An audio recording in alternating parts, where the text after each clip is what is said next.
एकनाथ शिंदे यांना की त्यांनी त्यांचं मनोगत व्यक्त करावं.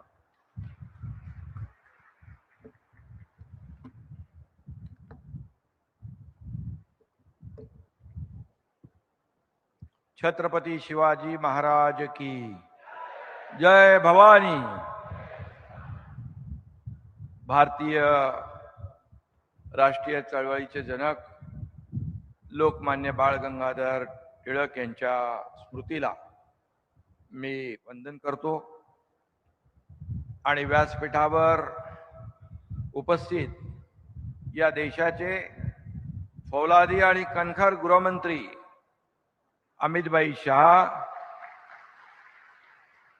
आजचे सत्कार मूर्ती भारताचे राष्ट्रीय सुरक्षा सल्लागार गौरव मूर्ती अजित डोभालजी, आपले लोकप्रिय मुख्यमंत्री देवेंद्र फडणवीसजी, उपमुख्यमंत्री सुनेत्राताई पवारजी, आमचे केंद्रीय मंत्री,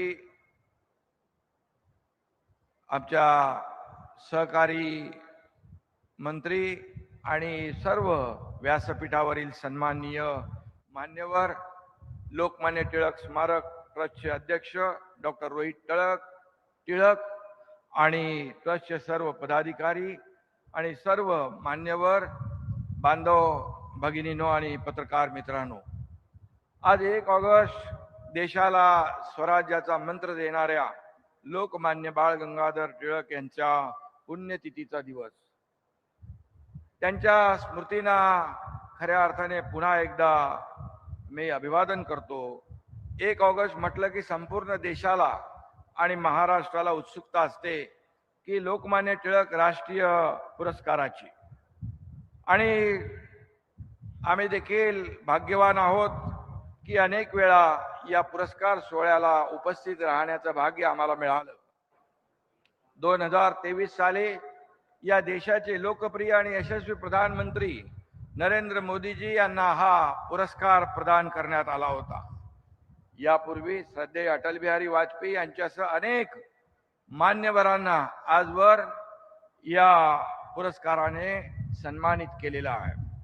आज याच पुरस्काराच्या गौरवशाली परंपरेमध्ये देशाचे राष्ट्रीय सुरक्षा सल्लागार अजित डोभालजी यांचं नावही जोडलं गेलेलं आहे आणि ही आपल्यासाठी आनंदाची अभिमानाची बाब है.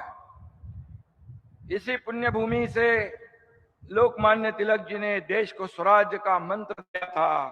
देश की सुरक्षा के लिए अपना जीवन समर्पित करने वाले एक महान व्यक्तित्व का उसी पुणे में सम्मान हो रहा है. इससे बड़ी खुशी क्या हो सकती है. शेक्सपियर कह गए थे नाम में क्या रखा है, लेकिन मैं कहता हूं अजित डोभाल सिर्फ नाम ही काफी है. महाराष्ट्राच्या 13 करोड जनतेच्या वतीने मी त्यांचं अभिनंदन करतो आणि एक गोष्टीचा इथे मुद्दाम उल्लेख करतो. देश की सीमाओं की रक्षा के लिए अपने छाती की ढाल बनाने वाले डोभाल जी को अमित भाई के हाथों ये पुरस्कार दिया जा रहा है. ये दुग्ध शर्करा योग है, ये संजोग है. ये सिर्फ एक महान व्यक्ति दूसरे महान व्यक्ति का सम्मान नहीं है. एक तरफ देश का आंतरिक सुरक्षा को नई दिशा देने वाले, नक्सलवाद को समाप्त करने वाले, सफाया करने वाले और देशद्रोहियों का खात्मा करने वाले गृह मंत्री अमित भाई शाह, और दूसरी तरफ देश की सीमाओं की रक्षा करने वाले और राष्ट्रीय सुरक्षा को ताकत देने वाले रणनीतिकार अजित डोभाल जी. यह भारत की राष्ट्रनिष्ठा, राष्ट्र शक्ति और राष्ट्रीय सुरक्षा की संकल्पना को नमन करने का समारोह है. और मैं यह भी कहूंगा कि 2014 में इस कल्याणकारी सुराज्य की सरकार की स्थापना मोदी जी ने की. अमित भाई तो उनके साथ साहेब के तरीके से खड़े थे.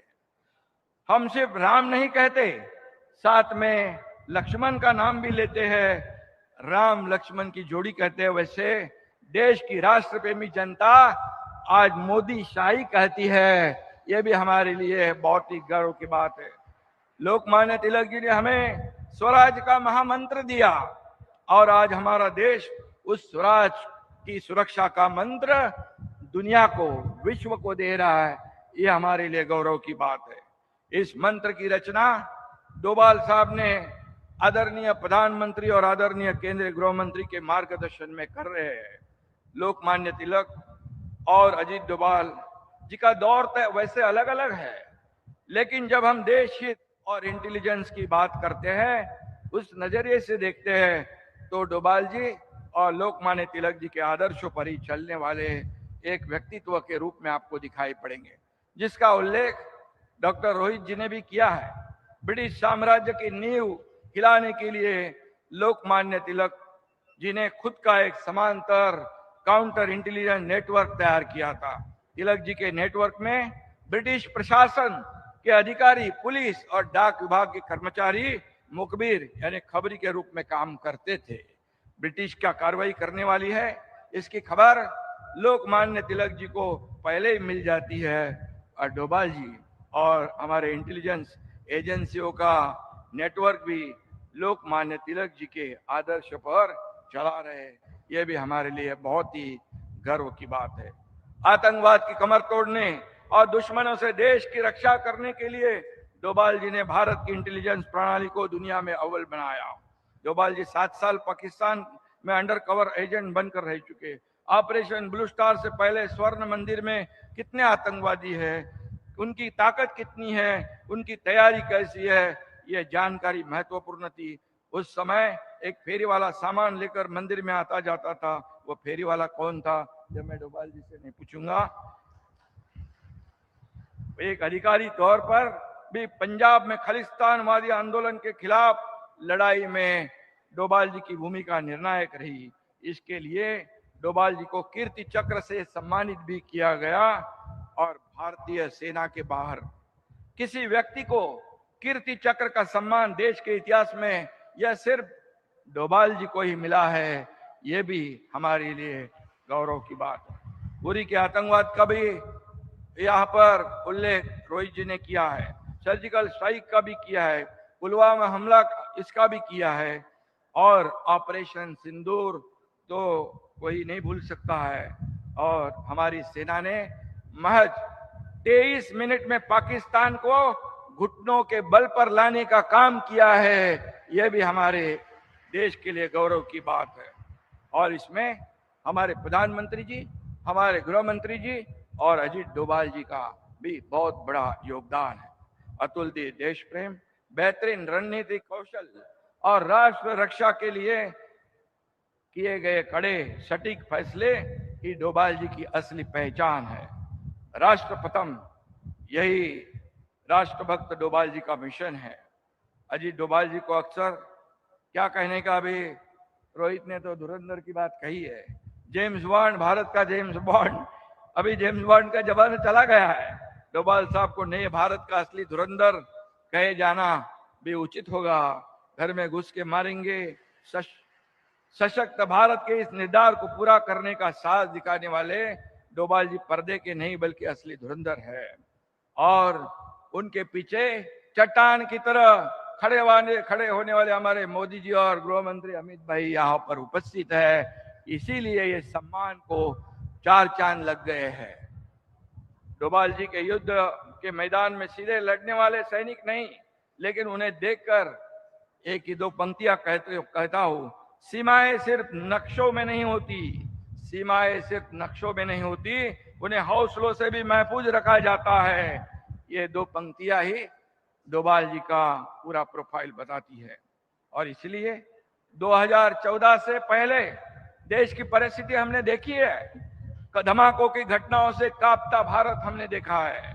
2014 के बाद सुरक्षित भारत भी हमने देखा है। मोदी जी देश को आगे बढ़ा रहे हैं, इसमें डोभाल साहब का भी योगदान है। भारताला युद्ध नको आहे, भारताला शांतता हवी, पण भारतीय स्वराज्याकडे डोळे वटाळून कोणी बघण्याची हिम्मत केली तर त्याचे डोळे त्याच्या हातात काढून देण्याची हिम्मत भारतीय लष्करामध्ये आहे। आणि म्हणून आज भारताची ताकद केवळ आपल्या शस्त्रामध्ये नाही, भारताची ताकद आपल्या खंबीर निर्णय क्षमतेत आहे. भारताची ताकद केवळ आपल्या सीमांमध्ये नाही, तर भारताची ताकद आपल्या 140 कोटी जनतेच्या आत्मविश्वासामध्ये आहे. आणि म्हणून 2023 साली हा पुरस्कार प्रधानमंत्री नरेंद्र मोदीजी यांना मिळाला. त्यांनी हा पुरस्कार या भारताच्या जनतेला समर्पित केला. आज तोच पुरस्कार अमित भाईंनी नियुक्त केलेल्या धडाकेबाज चाणाक्ष अशा देशभक्ताला मिळाला. त्याचं मी मनापासून अभिनंदन करतो, त्यांना खूप खूप धन्यवाद देतो. आणि या देशाच्या सुरक्षा आणि इंटेलिजन्स परंपरेचा हा गौरव आहे. आणि राहुल रोहितजींना देखील मी धन्यवाद देतो की खऱ्या अर्थाने देशाचा सन्मान आपण केलेला आहे. आणि म्हणून या पुरस्काराच्या माध्यमातून देशाच्या सैनिकांना, सुरक्षा यंत्रणांना आणि गुप्तचर यंत्रणांना हा पुरस्कार दिला आहे. मी पुन्हा एकदा मनापासून धन्यवाद देतो. आणि जाता जाता 4 वळी सांगतो, नजर में मुल्क की हिफाजत का ऐसा जुनून रखा है, नजर में मुल्क की हिफाजत का ऐसा जुनून रखा है, जिस्म पर वर्दी नहीं सही पर रूह में वतन परस्ती का खून रखा है, जो खामोशी से हर साजिश को नाकाम करे, भारत माँ ने अपनी ढाल बनाकर ऐसा एक धुरंधर रखा है. त्यांना मी खूप खूप शुभेच्छा. भारत भूमीचे सुपुत्र, त्यांना उत्तम आरोग्य आणि त्यांच्या हातून अशी देश सेवा घडत राहावो अशा शुभेच्छा देतो. आणि रोहित टिळक आणि त्यांच्या टीमचं मनापासून अभिनंदन करतो. धन्यवाद. जय हिंद, जय महाराष्ट्र, भारत माता की जय, वंदे मातरम.